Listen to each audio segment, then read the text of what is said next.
I was standing in my own living room, listening to my husband scream that I should kill our son. Get an abortion. I don't want a child with you. Ethan's voice echoed off the walls of the house I'd been helping to pay off for 11 years. The words left his mouth like venom, each syllable loaded with a contempt I had never seen so clearly. The man who had sworn to love me until death stood before me, his face red with rage, ordering me to eliminate the life growing inside me. And beside him, sitting on the sofa, as if she owned the place, was my mother-in-law, Margaret, nodding in agreement, her eyes gleaming with satisfaction. "Do what he says," she said. Her voice was calm, almost sweet, as if she were advising me on which brand of coffee to buy. "It's for the best." I felt tears streaming down my face, hot, heavy, carrying the weight of 11 years of humiliation, of silence, of swallowing my pride, thinking it was love. But in that moment, something inside me shifted. Something that had been waiting, gathering strength, collecting evidence, preparing in silence for 5 long years. I wiped the tears away with the back of my hand, took a deep breath, and smiled. "Don't worry," I said. My voice was steady, so steady it surprised even me. "This baby won't have your last name." I saw the confusion on Ethan's face. Margaret's smile faltered. I walked over to my purse in the corner of the room, pulled out a yellow manila folder, and when I opened it, when I showed them the document I had kept like a time bomb for years, I watched their world fall apart. But before I tell you what was in that folder, I need to go back to the beginning. I need to tell you how I became the woman who wiped away her tears and smiled at the man who told her to kill her own child. I need to tell you how I survived. My name is Grace. I'm 37 years old, and I was born in Red Rock, a small town in northern Arizona where the desert stretches out like a painted canvas. I grew up hearing my grandmother say that the desert wind carries everything away, sorrows, sadness, loves that didn't work out. All you had to do was release a flower to the wind and make a wish, and the desert would carry it to the sky, and the sky would make it real. I spent my whole life releasing flowers to the wind, asking for love, for happiness, asking for someone to see me, to value me, to truly love me. And when Ethan appeared in my life, I thought the wind had finally answered my prayers. How wrong I was. I was a public school teacher, teaching elementary school kids from 1st to 5th grade. The pay was low, the hours were long, but I loved what I did. I was 24 back in 2011 when I met Ethan at the Red Rock County Fair. The fair is the soul of our town. Every fall, the main square fills up with food stalls, live music, and carnival rides. The smell of roasted corn and funnel cakes hangs in the air. People dance until the sun comes up. I was with my friends near a barbecue stand when he approached.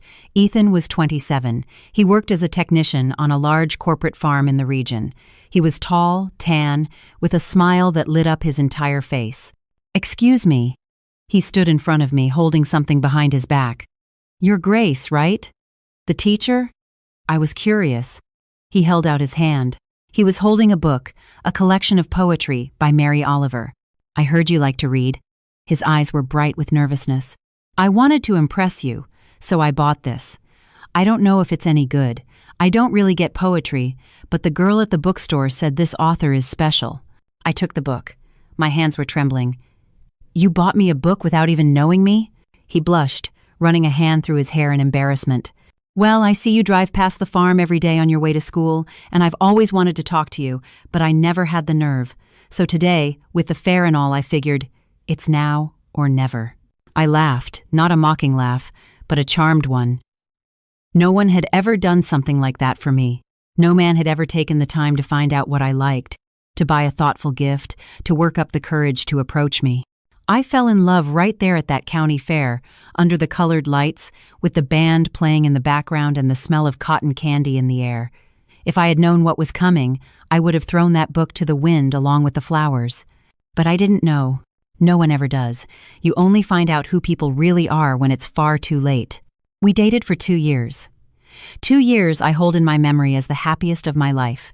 Ethan would pick me up from school every day. He'd pull up on his motorcycle, honk the horn, and wait for me with that huge smile on his face. The other teachers were green with envy. "That boyfriend of yours is a real prince, Grace," they'd say. "Hold on to him for dear life." I held on with my hands, my heart, and my soul. I held on until there was nothing left of me to hold with. Ethan brought me flowers for no reason. He'd show up at my house with a bouquet of wildflowers, the kind that grow on the side of the highway. He'd say he pulled over just to pick them because they reminded him of me. He wrote little notes and hid them in my purse. I'd only find them when I got home and emptied my bag. Small scraps of paper with phrases that made my heart race. Grace, you're the best thing that ever happened to me. I love you.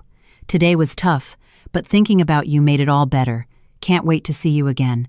I'm counting the hours. I saved every single note. I still have them, in a shoebox under my bed.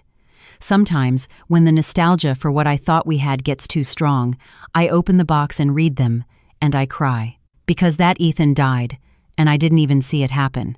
We got married in June of 2013, a simple ceremony at St. Francis Parish, the same church where my grandmother and my mother were married, a family tradition. I wore a dress borrowed from my sister, Lucy, who had gotten married 2 years earlier. It was a little big. We had to pin it in the back, but I felt like the most beautiful woman in the world. Ethan was in a rented navy blue suit with a tie he couldn't figure out how to knot properly. I spent 10 minutes fixing it for him before the ceremony while he sweated with nerves. Relax, I laughed, straightening his tie. Everything's going to be fine. What if I forget my lines? His eyes were wide with fear. You just have to say I do. You can do that, right? He nodded, took a deep breath, and squeezed my hand. Yeah, for you, I can always do that. We were broke. We didn't have our own house, a car, or any savings.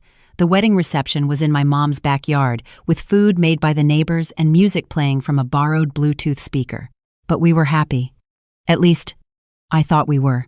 The first time I met Margaret, my future mother-in-law, was 3 months after Ethan and I started dating. He took me to meet her for Sunday dinner. Her house was in a modest neighborhood in Red Rock, an old construction with peeling paint and a yard full of chickens. Margaret had been a widow since 2005 when her husband, Walter, died of cirrhosis. I already knew the story. Ethan had told me. His father had been a heavy drinker since his 20s. He would beat his wife, humiliate her, and cheat on her with any woman who looked his way. Margaret endured 30 years of a hellish marriage, raising her son mostly alone while her husband spent all their money on whiskey and other women. When Walter died, I imagined she must have felt relieved, finally free from the man who had destroyed her life. But that's not what happened. Margaret wasn't freed. She was embittered. It was as if all the rage she'd felt for 30 years had nowhere to go after he was gone. As if she needed someone new to hate, to blame, to take out all her suffering on. And that someone became me. From the very first day, I felt her gaze sizing me up, judging me. She squeezed my hand too hard when Ethan introduced us, and the smile she gave me never reached her eyes. So, you're the one, she said, her voice dry. The little school teacher. It's so nice to meet you, Margaret, I said, trying to be friendly. Ethan talks about you all the time. He does he? She looked at her son with an expression I couldn't read. I hope he says nice things. The dinner was tense. Margaret spent the entire time making comments that sounded like compliments, but were thinly veiled criticisms. How nice that you're a teacher, Grace. It's a shame teachers make so little. Ethan will have to work twice as hard to support you. This casserole is good, but I make it differently. I can show you how if you like. My son prefers it my way. You're pretty, I'll give you that. But looks don't last forever. What's important is knowing how to take care of a man. Ethan said nothing. He just ate quietly, as if he couldn't hear a thing. When we left, I asked him if he'd noticed his mom's passive-aggressive remarks. What remarks? He seemed genuinely confused. My mom loved you. That's just how she is, a little blunt. Don't take it personally. I didn't take it personally. I thought it was all in my head, that I was being too sensitive, looking for problems where there were none. That was my first mistake, doubting what I saw with my own eyes. It would be the first of many. Before I continue, I need to ask something of you, the person listening right now. If this story is touching your heart, if you know someone who's been through something similar, or if you just want to keep me company until the end, please leave a comment below telling me what city you're from and what time you're tuning in. I read every single comment, and knowing you're out there gives me the strength to keep sharing. And if you're not already subscribed, now's the time. Click that subscribe button and hit the notification bell so you don't miss a single story. We post new ones every day, and every story is a life lesson. Now, let me continue telling you how my fairy tale turned into a nightmare. The Ethan I met at the county fair began to disappear, little by little, not all at once, not dramatically. He vanished slowly, like water evaporating in the sun. You don't see it leaving, but one day you look at the glass and it's empty. In 2014, a year after our wedding, he stopped picking me up from school. "What for, Grace?" he'd say, lying on the couch, scrolling through his phone. "You have legs, don't you? You can walk. It's not that far. But you always used to pick me up." That was when we were dating. We're married now. We don't need all that cutesy stuff. I swallowed the hurt. I told myself he was just tired from work, that it was normal for couples to change after marriage. In 2015, he stopped bringing me flowers. "Flowers die in 2 days, Grace. It's a waste of money. We need to save. But they don't have to be store-bought. You used to pick them from the side of the road, remember?" He rolled his eyes. "That was some lovesick kid stuff. I've grown up." In 2016, the note stopped. Writing notes? "Grace, for God's sake. We live together. If I want to tell you something, I'll just say it. I don't need scraps of paper." In 2017, he stopped saying he loved me. "You already know I love you. I don't need to repeat it like a broken record. But you haven't said it in so long." "So what? I married you, didn't I? Isn't that proof enough?" I justified every change, forgave every absence, and swallowed every cold remark because I loved that man, or maybe I loved the memory of the man he once was. I believed that if I were good enough, patient enough, loving enough, he would go back to being the person he used to be. As Ethan pulled away, Margaret moved in. Every space he left empty, she filled. She started showing up at our house every day, without calling, without any warning. She would just appear at the door, early in the morning, sometimes before I'd even left for work. "I came to keep my son company," she'd announce, walking in uninvited, dropping her purse on the sofa, and heading straight for the kitchen. "He works so hard, poor thing. He needs someone to take proper care of him." She'd open my refrigerator and criticize what I bought. "Grace, why do you buy all this fancy stuff? There are only 2 of you. You're wasting my son's money on nonsense." She'd walk into my bedroom without knocking, touching my things. "This face cream is too expensive." "All this makeup, what for? You don't need to be all painted up to stay at home." She complained about my clothes, my hair, my weight. "You've put on weight, Grace. You're not taking care of yourself. My son deserves a woman who looks after herself." And the worst part was, Ethan agreed. He always agreed. "Mom's right, Grace. Stop wasting money on that stuff. My mom has a point. You could take better care of yourself. Don't talk to my mom like that. She's only trying to help." I took it all. I always took it. What else could I do? She was my husband's mother, the woman who had suffered for 30 years with a drunk, abusive husband. She deserved compassion, not confrontation. At least, that's what I told myself. The truth was, I was scared. Scared of fighting with Ethan, scared he would choose his mother over me and leave me. Scared of being alone in a town where everyone knows everyone, and everyone talks about everyone else's business. So I stayed quiet, smiled, and pretended everything was fine. And with every day I pretended, a piece of me died inside. It was in 2018 that I finally understood what drove Margaret. I understood the root of her hatred and, in a way, I almost pitied her. It was a Sunday dinner. Ethan had gone to the corner store to buy beer. The 2 of us were left alone in the kitchen. I was washing dishes. She was sitting at the table, drinking coffee. The silence between us was heavy, as it always was. We had nothing to talk about, no common ground, nothing in common except for the man who connected us. Suddenly, without warning, she spoke. "You think you're special, don't you, Grace?" I stopped scrubbing the plate. I looked at her reflection in the window. "What do you mean, Margaret? You think my son really loves you? You think you're different?" I didn't answer. I didn't know what to say. She continued, her voice thick with bitterness. "Men don't love women, Grace. Men use women. They use them until they get tired, and then they throw them away. That's what happened to me, and that's what's going to happen to you." I turned to face her. Her eyes were distant, lost in memories I couldn't see. "My husband used me for 30 years. She took a sip of coffee. 30 years of washing his dirty clothes, cooking his meals, cleaning his messes, and taking his beatings and his cheating. And you know what I got for it? Nothing. He died and left me with a house falling apart and a son who has no idea what his mother went through. I dried my hands on a dish towel and sat down in the chair across from her. You went through a lot, Margaret, I know that. But Ethan isn't Walter. He's different. She laughed, a dry, humorless sound.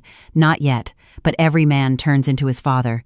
You'll see, one day my son will do to you what his father did to me, and you'll remember I warned you. That conversation haunted me for years, because little by little, word by word, she started to be proven right. But what Margaret didn't know, what she couldn't possibly imagine, was that I wasn't her. I wasn't going to endure 30 years in silence. I wasn't going to let a man destroy me. I just needed the right moment to prove it. The news came the way all bad news does, by surprise, at a moment when you're least prepared. It was September of 2019, a normal Wednesday afternoon, nothing special about it. I was in the teacher's lounge grading papers when my colleague Jenna sat down in the chair next to me. Jenna taught math. We'd known each other since college, had gotten our teaching licenses at the same time, and had worked at the same school for years. She was the closest thing I had to a best friend. Grace. Her voice was strange, low and careful. Can I talk to you about something? I looked up from the papers. Her face was tense. Of course. What's wrong? She glanced around, checking if anyone else was there. The lounge was empty. The other teachers had already left for the day. I consider you a good friend. That's why I'm going to tell you this, because I'd want someone to do the same for me. My heart started to pound. When someone starts a conversation like that, it's never good news. Jenna, just say it. You're scaring me. She took a deep breath and took my hand. Ethan's been seen with another woman in Coyote Springs.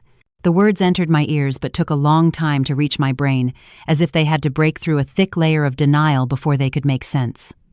What? A woman named Heather. She works at the Circle K over there. People are talking, Grace. My cousin lives in Coyote Springs and he told me. He says they're seen together every week. I pulled my hand away.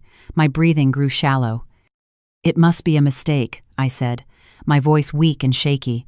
Ethan works over there. He probably knows a lot of people. It doesn't mean anything. Jenna looked at me with pity, that look that hurts more than any words. My cousin says they hold hands, Grace, that she goes into his apartment, that everyone in town knows about it. The room started to spin. The papers in front of me blurred into a swirl of red and blue ink. I shook my head. No, it can't be. We've been married for 6 years. He wouldn't do this to me. But even as I said it, a voice in the back of my mind whispered, yes, he would. You know he would. All the changes, the distance, all the nights he claimed he was too tired to talk, too tired to touch me, too tired to even look at me. It all made sense now, a horrible, painful sense that I didn't want to accept. Jenna stayed with me until I stopped crying. It took almost an hour. She didn't say anything. She just held my hand and let me fall apart. When I finally pulled myself together, she asked, "What are you going to do?" I wiped my face on the sleeve of my shirt. I took a deep breath. I'm going to ask him. I confronted Ethan that weekend. He got home Friday night, same as always, dropped his duffel bag on the living room floor, and went straight to the fridge for a beer. He didn't even kiss me hello. I waited until he was settled on the couch, had turned on the TV, and gotten comfortable. Then I sat in the armchair across from him and turned the TV off. Hey, what gives? He grumbled, annoyed. I was watching the game. We need to talk. Now. Can't it wait? No. Something in my tone made him pause and really look at me. Maybe for the first time in months. Okay. Talk. I swallowed hard. My hands were sweating. Who's Heather? I saw his body tense. It was subtle, almost imperceptible, but I'd known this man for 8 years. I knew how to read his every move. Heather? He shrugged, a little too casually to be real. She works at the Circle K near the farm. Why? People are saying you're seeing her. That you've been seen holding hands. What people? People from Coyote Springs? Gossip, Grace. People with nothing better to do. Are you really going to believe gossip over me? So it's not true? He stood up, walked over to me, and held my face in his hands, a gesture he hadn't made in years. Grace, look at me. His eyes were steady, unwavering. I swear on my mother's life it's a lie. I have nothing to do with that woman. She's just an acquaintance. I wanted so badly to believe him. My heart was begging to believe him. You swear? I swear on everything that's holy. I nodded. I let him hug me. I smelled his cologne, a different one than he usually wore. Liar, the voice in my head whispered. He's lying. But I pretended not to hear it. I pretended to believe him. And I started my investigation in silence. It took me 2 months to work up the courage to go to Coyote Springs. 2 months of sleepless nights, of checking his phone while he slept, of analyzing every word he said for signs of a lie. I found no evidence on his phone. Ethan was careful. He deleted messages, used apps where conversations disappeared. But the absence of proof didn't mean innocence. It meant he was smart. In November of 2019, I made my move. I told Ethan I was going to visit a cousin in Phoenix for the weekend. I lied about the date, telling him I'd be gone a weekend when he was scheduled to work. Instead, I took an early morning bus to Coyote Springs. The town was small, smaller than Red Rock. Finding the Circle K was easy. I asked the first person I saw at the bus station. I stood across the street, hiding behind a tree, and watched. It was a simple storefront, red and white, with a glass door. I could see the woman at the counter. Heather. She was younger than me, maybe 25. Pretty in a natural way, no heavy makeup, no fuss. Straight brown hair pulled back in a ponytail, a slender frame, and an easy smile for every customer who came in. I waited there for hours, buying time with coffee from a shop next door, pretending to wait for someone. At 6 p.m., my heart stopped. Ethan pulled up, parking his motorcycle in front of the Circle K. He took off his helmet, ran a hand through his hair in the reflection of the glass door, and went inside. I was frozen, unable to move, as if my feet had grown roots into the pavement. 5 minutes later, he came out, and Heather came out with him. I saw her lock the door to the store. I saw him take her hand. I saw them smile at each other like two teenagers in love. They walked hand in hand to an apartment building 2 blocks away, a simple 3-story building. I saw them go inside. I saw the light on the second floor turn on. And I just stood there on the street, crying silently for 2 hours. Crying for myself, for the fool who believed his oaths, for the woman who had spent 6 years building a life with a liar, the apartment I helped pay for, the man who swore on his mother's life that it was all a lie. I took the last bus back to Red Rock. I didn't say a word when I got home the next day. Ethan asked how my visit with my cousin was. I said it was fine. He didn't notice I was lying because he was too busy with his own lies to pay attention to mine. And it was right then, sitting in my living room, looking at the man who had destroyed my trust, that I began to make my plan. I could have confronted Ethan right then and there. I could have screamed, cried, demanded an explanation. I could have called my family, exposed his affair to everyone, caused a scene that the whole town would talk about for weeks. But I didn't. You know why? Because a fool screams.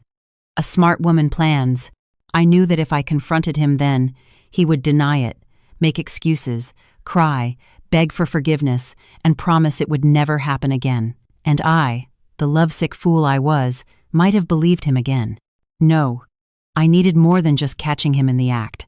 I needed security, independence, an exit strategy so well constructed that when I left, it would be for good. And that's what I spent the next several years doing. In January of 2020, I made an appointment with a lawyer in Phoenix. I chose a different city on purpose. In Red Rock, everyone knows everyone. If I'd sought out a local lawyer, the whole town would have known I was considering a divorce within a week.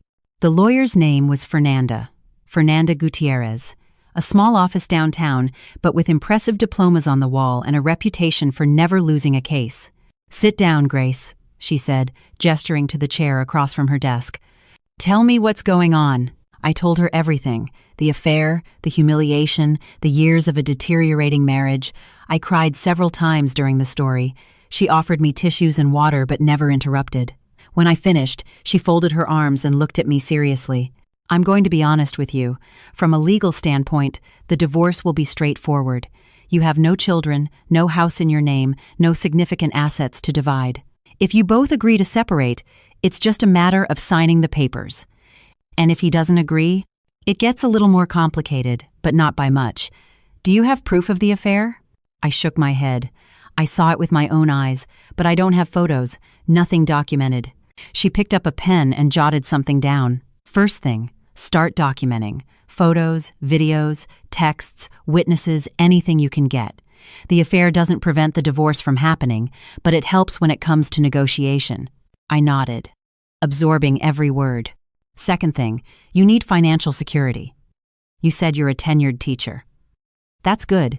It means you have your own income, but you need to start saving. Open an account at a different bank, one your husband doesn't know about, and start depositing money every month. The more you have saved, the easier it will be to start over. How long do you think I'll need? She thought for a moment. Depends on how much you can save.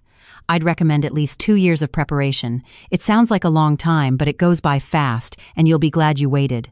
I left Fernanda's office with a plan, a long-term plan that required patience, discipline, and, above all, silence. In the following months, I began to execute it. I opened a savings account at a bank Ethan didn't use, choosing a branch in Phoenix to avoid any risk of running into someone I knew. Every month, I deposited what I could, $100, sometimes $200. It wasn't much, but it was consistent. Ethan never noticed. He thought I earned less than I actually did. From the beginning of our marriage, I had let him believe a lie about my salary.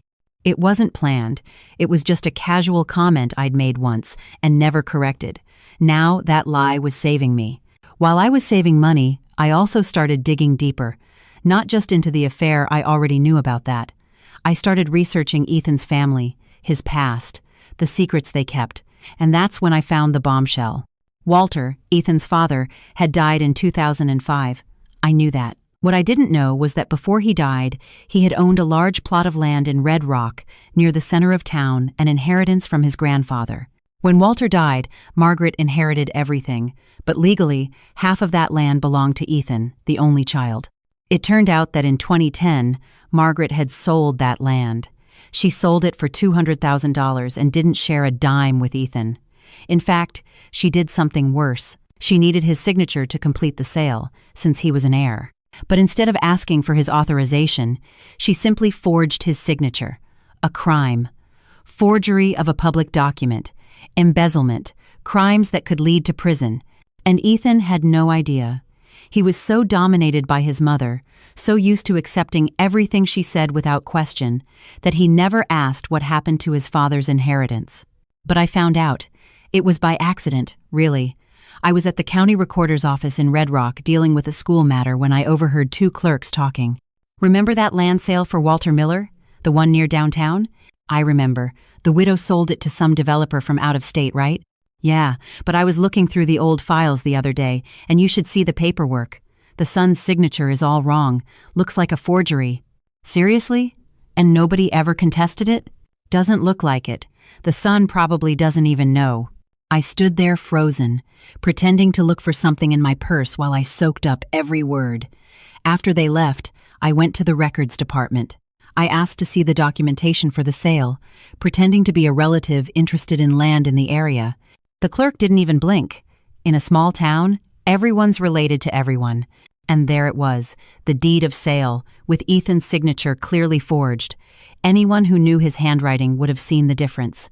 I requested copies of everything, put them in a yellow manila folder, and continued to wait. In the years that followed, I hired a private forensic document examiner. I paid him with the money I was saving. He analyzed the signatures, compared them with authentic documents I managed to get, and issued an official report confirming the forgery. That yellow folder became my secret weapon, my guarantee that when the time came, I wouldn't be leaving empty-handed. While I was planning my freedom, life at home kept getting worse. In March of 2020, the pandemic hit. Ethan, who used to work in Coyote Springs during the week, started staying home. I thought the forced proximity might bring us closer. I was wrong. He spent all day on his phone, talking to Heather. I knew it. Sometimes he'd go out into the backyard, thinking I couldn't hear him, and I'd listen to him whisper, "I love you," into the phone. I pretended not to notice. It was as if he wanted me to find out, to confront him, to give him an excuse to leave. But I wouldn't give him one. I kept pretending I didn't see, didn't hear, that everything was fine. Every whispered "I love you" to his phone was a knife in my chest, but I used the pain as fuel, as a reminder of why I was doing all this. And Margaret would visit almost every day, even during lockdown. To keep him company, she'd say. In reality, she came to torture me. "Grace, you've gained weight," She'd look me up and down, her nose wrinkled in disgust. "You look like a cow. No wonder my son doesn't look at you anymore." Ethan would be in the living room, listening. He never said a word in my defense. He just laughed. "Grace, this food is bland." She'd push her plate away. "I don't know how my son puts up with it. In my day, a woman who couldn't cook got a good smack." Ethan would remain silent, sometimes even agreeing. "Grace, why don't you fix yourself up anymore? Do you want my son to look for beauty elsewhere?" And I swallowed it all. I saved it up. I waited. Every humiliation went to the same place inside me, that dark place where I stored my rage, my resentment, my thirst for justice. One day, I would open that place up, and they would see what happens when you underestimate a woman who seems meek. A lion that doesn't roar isn't tame. It's just waiting for the right time to attack. In August of 2024, after nearly 5 years of silent planning, life threw me a curveball. My period was late. At first, I didn't think much of it. My cycle had always been irregular, especially after I turned 35. A week or two late was common. But when a month went by, I started to suspect. I bought a pregnancy test from a pharmacy on a trip to Phoenix. I took it in the restroom of the bus station before heading back. 2 lines. Positive. I stared at that result for nearly 10 minutes, my hands shaking, my heart racing, a whirlwind of emotions I couldn't process. I was 37. I had practically given up on the idea of being a mother. Ethan had always said he didn't want kids. They were too expensive. They would complicate his life. They were too much work. And I, like an idiot, had accepted it. I had swallowed that dream along with all the others. But now, holding that positive test, I felt something I hadn't felt in years. Hope. Maybe this would change things. Maybe a child would make Ethan go back to being the man I first met. Maybe we could start over, build a family, finally be happy. What a fool. After everything I knew, after all the evidence I had collected, there was still a part of me that wanted to believe, that clung to the possibility of a happy ending. I waited a week to tell Ethan. I wanted to prepare the moment, to do something special. I wanted the news to be delivered in the best way possible. I chose a Saturday morning. I woke up early. I made his favorite breakfast: pancakes with real maple syrup, strong black coffee, fresh squeezed orange juice. I set the table carefully, placing a wildflower I'd picked from the yard in a small vase in the center. It was the first time in years I had done anything like that, the first time I had tried to create a romantic moment, the first time I had invested in our dying relationship. Ethan came downstairs for breakfast, still groggy, his hair a mess, his face creased from sleep. "What's all this?" He looked at the table suspiciously. "What do you want?" "I don't want anything.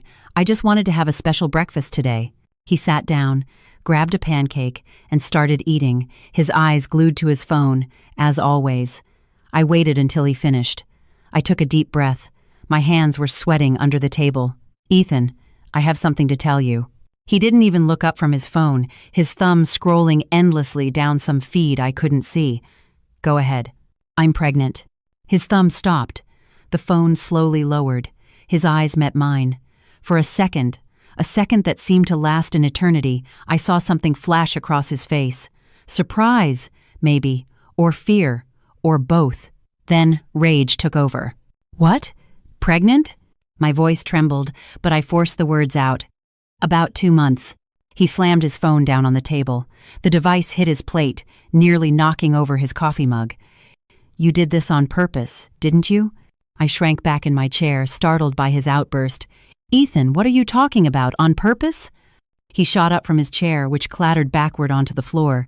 "To trap me, to tie me to this marriage. We've been married for 11 years, Ethan. What do you mean, trap you?" "Shut up!" The shout echoed through the kitchen. I felt the blood drain from my face. In all our fights, he had never screamed like that. He had never told me to shut up with so much rage, so much contempt. "I don't want a kid." He paced back and forth, his hands on his head, like a caged animal. "And especially not with you." The words hit me like a slap. "Especially not with you." What did that even mean? I stood up from the table, my legs trembling so badly I could barely stand. "What do you mean?" "Especially not with me." He stopped pacing. He looked at me, and then something in his face changed. The veil dropped. The mask he had worn for years, that facade of a tired but devoted husband, dissolved, And I saw the real Ethan for the first time. Grace. His voice was calm now, almost cold. I'm going to be honest with you. I haven't loved you in a long time. Tears began to stream down my face, hot, heavy, unstoppable. I don't love you, he repeated, as if savoring the words. I'm with you for convenience. You pay half the bills, you clean the house, you cook, you're a good employee. But love? He laughed, a cruel laugh, just like his mother's. That died years ago. I tried to breathe, to think, to understand how the conversation had escalated so quickly. Does Heather know you talk about me like this? His eyes widened. He hadn't expected me to know her name. Don't look at me like that. I wiped my tears with the sleeve of my shirt. I know everything, Ethan. I've known for 5 years. I know about the apartment. I know about you holding hands. I know about the I love you's you whisper on the phone when you think I'm not listening. His face went through a series of expressions in seconds. Surprise, shame, anger, and finally, relief. Relief, as if the fact that I knew freed him from having to pretend anymore. Then you already know I love her, not you. He crossed his arms, facing me down. Good. That makes this easier. Margaret arrived in the early afternoon. Ethan had called her, told her about the pregnancy. I heard the conversation from the bedroom where I had locked myself in, crying. I heard him say, "Mom, get over here. I need you." I heard her voice on the other end of the line, sharp and poisonous, promising to be there soon. When the front door slammed shut, I knew it was her. I wiped my face, took a deep breath, and went downstairs.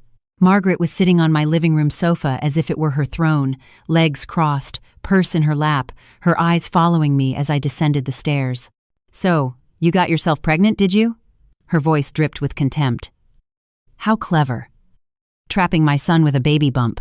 I stood by the window, keeping my distance. "Margaret, I didn't trap anyone. It just happened." "It just happened?" She stood up abruptly, her eyes flashing. "You did it on purpose. I always knew you were a gold digger." Ethan appeared from the kitchen, a beer in his hand. He stood beside his mother, the two of them a united front against me, just as they had always been.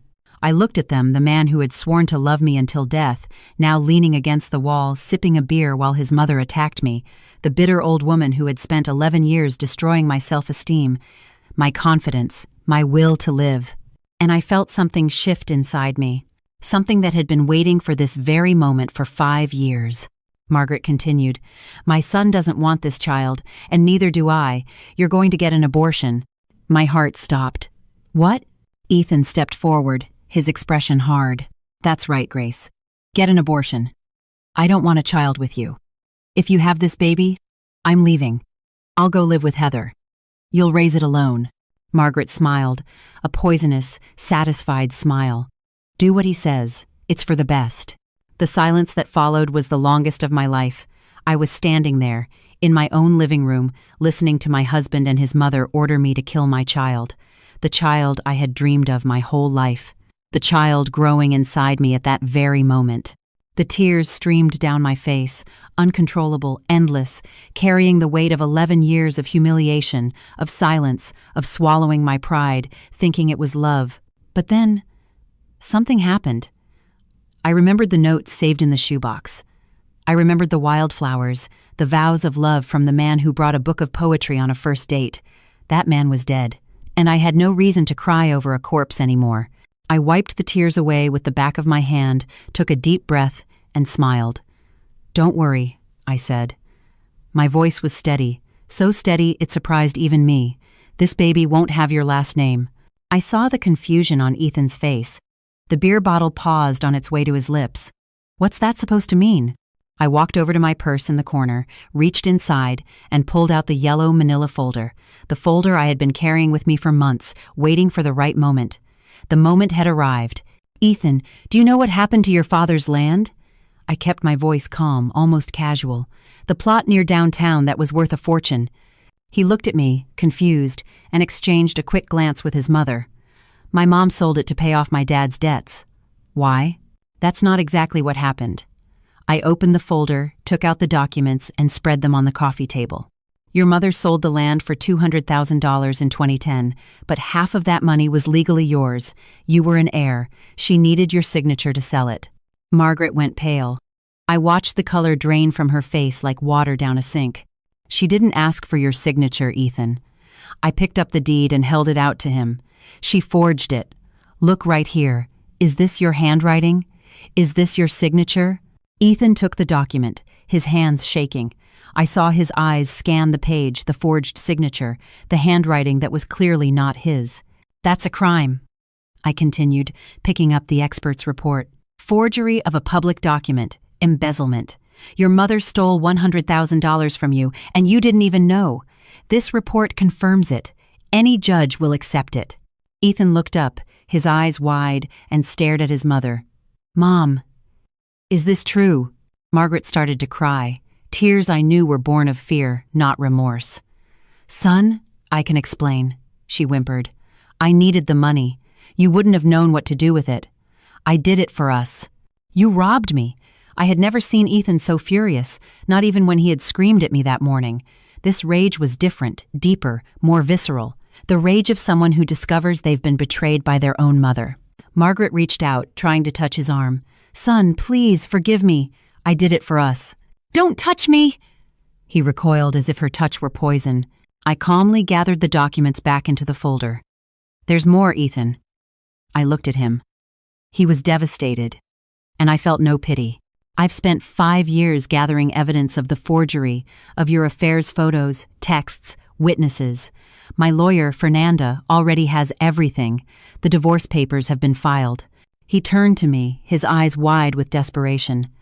Grace, wait. Can we just... You told me to abort my child. I took a step toward the door. You said you don't love me, that you're with me for convenience. Well, I smiled. The convenience is over. I grabbed my purse and headed for the exit. And about your mother's crime. I paused with my hand on the doorknob. I have 2 options. I can turn all this over to the police, and she goes to jail. Or she can pay me the $100,000 she stole from you. With interest and inflation, that's about $150,000 today. And I keep my mouth shut. Margaret let out a loud sob. I don't have that kind of money. Then you'd better start finding it. I gave her one last look. You have 6 months. If you don't pay, you'll face the consequences. The statute of limitations is running out, but we're still within the window. Ethan stumbled toward me, his face a mask of ruin. Grace, for the love of God, can we just talk? I messed up. I know I messed up, but you can't do this to my mom. I'll do anything. Anything. I looked at the man I had loved for 13 years, the man who had made me believe in fairy tales, and then ripped out every page of the book. Anything? I tilted my head, pretending to consider it. Then do this. Get out of my way. I opened the door and walked out. The taxi was already waiting at the corner. I had called it before the confrontation, knowing I would need a quick getaway. I got in, gave the driver my sister Lucy's address, and I didn't look back. The entire ride, my hands wouldn't stop shaking. The adrenaline that had sustained me during the confrontation was wearing off, and in its place was a vast emptiness. It was over. 11 years of marriage, 13 years of a relationship, a whole life of dreams built around that man. It had all ended in less than an hour, and the strangest thing was, I wasn't sad. I was relieved. Lucy met me at the door with no questions asked. She saw my face, saw the suitcase I had packed in a hurry, and just opened her arms. Come on in, sis. The guest room is all made up for you. It was only when I sat on the bed, alone in the silence of that spare room, that I finally, truly cried. But they weren't tears of sadness. They were tears of liberation. It was over. I was free. And now, I could finally start to live. The next few days were a blur. Ethan called me 200 times in the first week. I'm not exaggerating. I counted every missed call.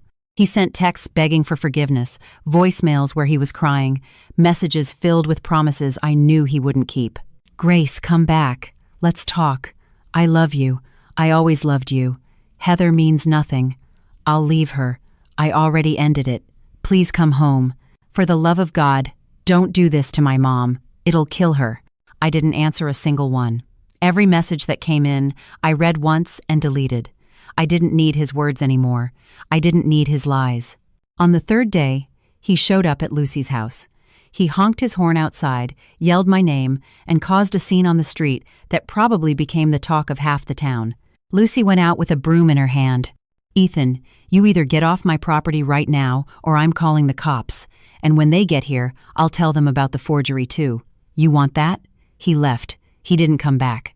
A week after the confrontation, I got a call from an unknown number. It was Margaret. "Grace." Her voice was different, weak, defeated. "I need to talk to you." I almost hung up. My finger hovered over the red button for several seconds. But curiosity is a powerful thing, and I wanted to hear what that woman had to say. "Go on." "I know I was wrong. I know I did terrible things to you all those years, and what I did with Ethan's money, it was wrong. I know it was." I stayed silent, waiting. "But I'm old, Grace. I'm not healthy anymore. I don't have the strength. If you turn me into the police, I'll die in prison." I felt something tighten in my chest. It wasn't pity. It was recognition. Recognition that this woman, despite everything she had done, was a human being. A human being who had suffered, who had made terrible choices, and who was now reaping what she had sown. "I don't want you to go to prison, Margaret," I said, my voice softer than I'd intended. "I want what's fair, $150,000. It's the money that was rightfully Ethan's, adjusted for today. You stole from him, not me." "I don't have that money." "Then you'll have to find it." There was a long silence on the other end of the line. "I'll sell the house," she finally choked out. "It's all I have. I'll sell it and borrow what I can." "You have 6 months." "I know," she sniffled. "Thank you for not going straight to the police." I hung up without another word. While I waited for Margaret's money, I focused on the divorce. Fernanda, my lawyer, was flawless. She handled the entire process with an efficiency that amazed me. Every document, every deadline, every detail was handled with surgical precision. Ethan tried to fight it at first. When he was served with the divorce papers, he called me, frantic. "You can't do this. We've been married for 11 years. 11 years you spent cheating on me and humiliating me. Yes, I can. I'll fight you in court. I'll demand half of everything." "You can try." My voice was ice. "Fernanda already explained that we have no assets to divide. The house is rented. The car is financed in your name. I have nothing in my name. You'll just be wasting money on a lawyer. And my mom's money. If she pays you, I'm entitled to half of it." I laughed. A genuine laugh. "Ethan, your mother is paying me so I don't report her for a felony. That's not an inheritance. It's not a gift. It's restitution for a crime. You're not entitled to anything." He fell silent, and I knew I had won. In the end, Ethan didn't contest the divorce. Maybe because he knew he would lose. Maybe because he was too busy trying to keep his mother out of jail. Or maybe because he simply didn't care anymore. The process moved at record speed. In March of 2025, I received notice that the divorce was finalized. I was officially free. During those months of waiting, my pregnancy progressed, my belly grew, the baby kicked, and every movement reminded me why I had done all this. It wasn't just for me. It was for my child, for the life I was going to give him. I had my prenatal checkups in Phoenix with an OB/GYN Lucy recommended. Dr. Evans was kind, patient, and never once judged me for being a single mother. "Your baby is healthy, Grace," she'd say, pointing to the grainy image on the ultrasound screen. "Strong heartbeat, developing perfectly. You're doing a great job." I cried every time I heard that rhythmic, rapid sound of his heart. It was the soundtrack to my new life. In January of 2025, Margaret made the first payment, $75,000, wired to the account Fernanda had designated. The money came from the sale of her house, the same house where she'd raised Ethan, where she'd lived for decades. I heard she went to live with a sister in California. She never came back to Red Rock. I didn't feel sorry for her. She reaped what she sowed. The second payment came in March, another $50,000. Money borrowed from relatives, I heard through town gossip. The third and final payment came in April. The remaining $25,000, transferred on the very day my son was born. A coincidence, perhaps, or maybe the universe has a poetic sense of timing. I signed a legal agreement, drafted by Fernanda, stating that I would not press charges against Margaret for the forgery. She signed it too, acknowledging her crime in writing. I kept that document, locked away safely, just in case she ever tried anything in the future. But I knew she wouldn't. Margaret was broken. She had lost her house, her money, and most importantly, her son. Ethan never spoke to her again after discovering the theft. I heard he blamed her for everything, for the failed marriage, the lost money, the life that had fallen apart. Ironic, isn't it?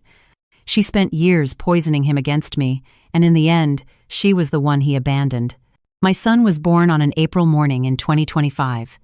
23 hours of labor, a pain I never knew could exist, moments when I thought I couldn't do it. But I did. At 7:42 a.m., I heard his first cry, a strong, indignant cry, full of life. The nurse placed him on my chest, red, wrinkled, his eyes still squeezed shut. He was the most beautiful thing I had ever seen. "It's a boy," the doctor smiled. 7 pounds, 10 ounces. Perfectly healthy. I looked at my son, the miracle who had grown inside me for 9 months, who had survived everything, the stress, the anger, the fear. "Leo," I whispered, the name I had chosen months before. Leo Michael Grace. No father's last name. No last name of the family that told me to kill him. Just mine. Just ours. Lucy was in the waiting room. When the nurse called her in, she came running, her eyes full of tears. "Let me see my nephew." I placed Leo in her arms. She cried. I cried. Even the nurse cried. "He's perfect, Grace," Lucy said, kissing his forehead. "You are the strongest woman I know." I didn't feel strong. I felt tired, sore, and terrified of the responsibility ahead. But looking at my son, sleeping in my sister's arms, I knew I would be okay. I had to be. Ethan asked to see Leo when the baby was a month old. I thought long and hard before agreeing. Part of me wanted to say no, to keep him away, to make him suffer without ever knowing his son. But I wasn't Margaret. I wouldn't use my child as a weapon. We arranged a meeting at Lucy's house, with her present. I didn't want to be alone with him. He agreed to the terms. He arrived on time, knocked, and waited to be let in. He looked different, thinner, with dark circles under his eyes, his beard unshaven. "Thanks for agreeing to this," he said, his voice barely a whisper. I didn't reply, just gestured to the bassinet where Leo was sleeping. Ethan approached slowly, looked down at the baby for a long moment, and then he did something I didn't expect. He wept, not a quiet, controlled cry, but a real, racking sob, with thick tears rolling down his face. "He's beautiful," he whispered between sobs. "He looks just like you." I stood in silence. I didn't know what to say. He reached out a hesitant hand and touched Leo's tiny fist. The baby stirred but didn't wake. "I regret it," Ethan said, looking at me, his eyes red. "All of it. How I treated you, what I said, what I did. If I could go back." "But you can't," I said, my voice softer than I'd intended. "What's done is done." He nodded, wiping his face on his sleeve. "I want to be a father, Grace. I know I don't deserve it. I know I ruined everything, but that little boy is my son. I want to be a part of his life." I thought about his words, about the empty promises he'd made over the years, the lies, the betrayals, the humiliations. But I also thought about Leo, about his right to know his father, about the decision that wasn't mine alone to make for him. "You can visit him," I said finally. "You can be a father. You can be part of his life. But you and I looked him straight in the eye. "You and I are over. Forever." He nodded, the pain on his face evident. "I understand. And if you ever hurt my son in any way, if you disappoint him, if you disappear, if you do to him what you did to me, I will make sure you never see him again. Understood?" "Understood." He stayed a few more minutes, watching his son sleep. Then he said goodbye and left. I later found out that Heather had left him. When she discovered he was broke, living in a rented room, with no mother to support him and no wife to exploit, she disappeared. True love. No, I didn't take pleasure in his misfortune. I didn't feel joy. Just a hollow acknowledgement that life has a strange way of balancing the scales. More than a year has passed since that day in the living room. More than a year since I wiped away my tears, smiled, and destroyed the life of the man who told me to kill my son. A lot has changed. With Margaret's money, the $150,000 she paid me to stay out of jail, plus the savings I had accumulated for 5 years, I was able to buy a house. A small, simple house, but it's mine.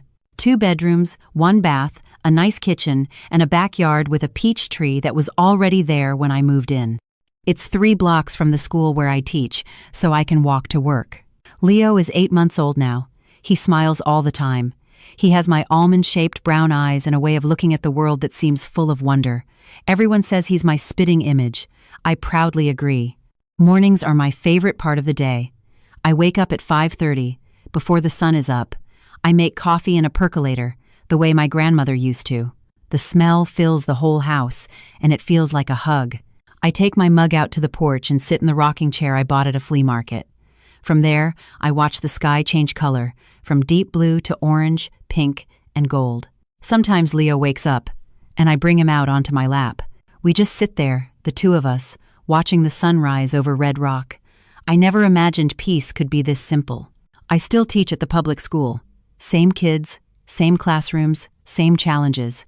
But now I approach my job differently.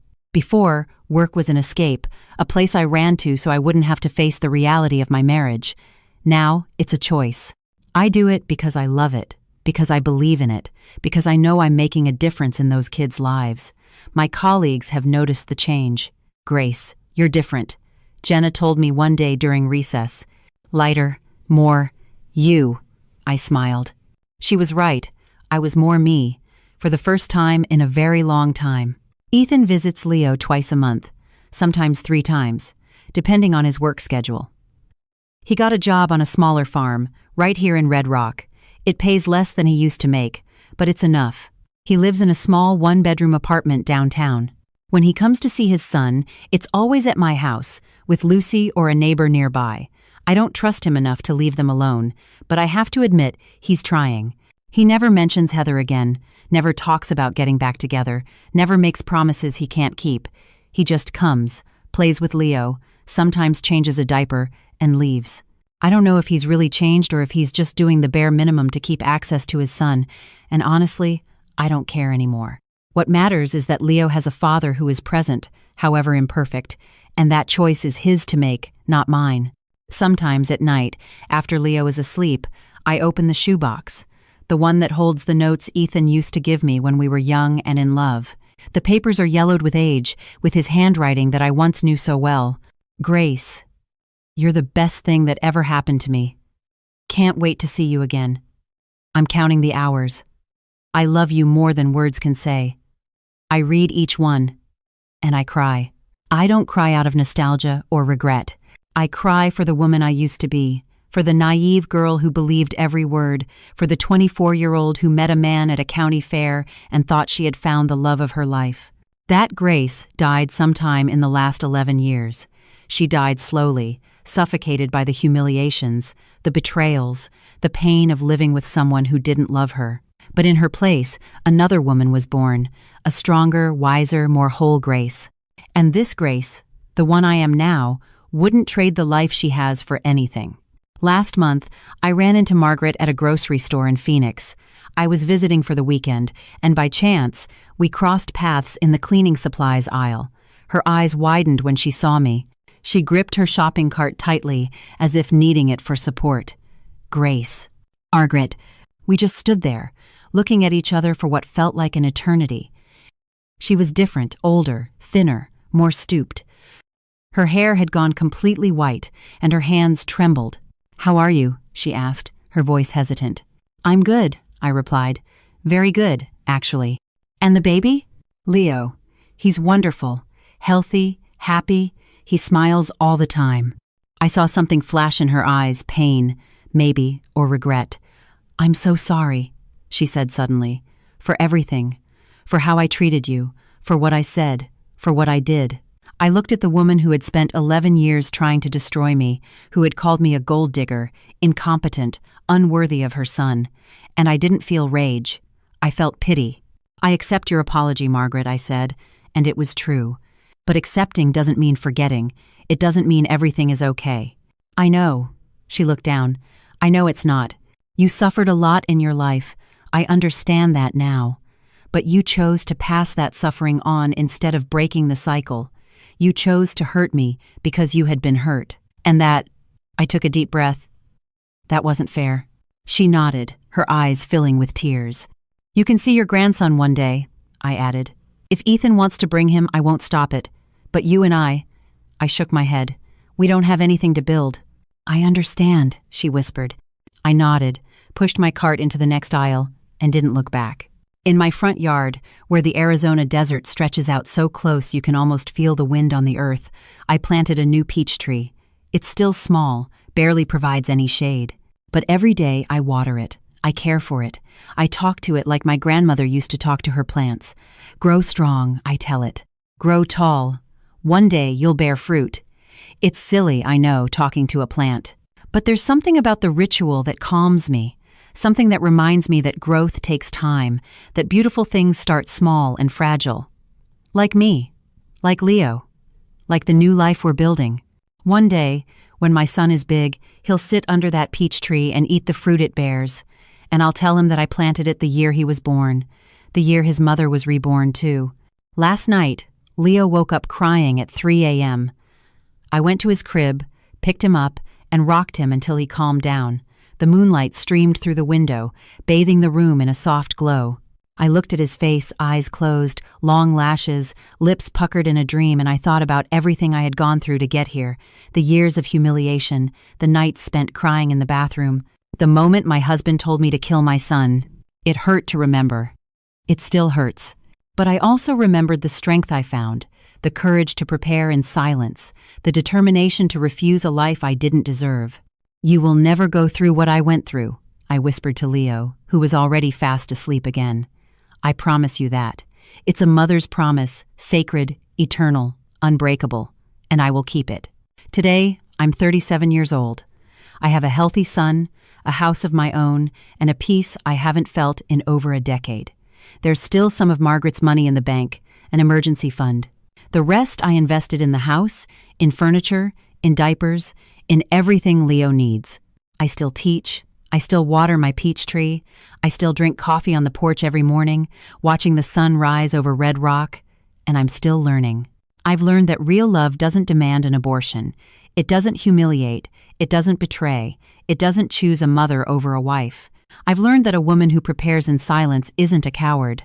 She's a strategist. I've learned that pain can be fuel, if you know how to use it. And most of all, I've learned that you can always start over.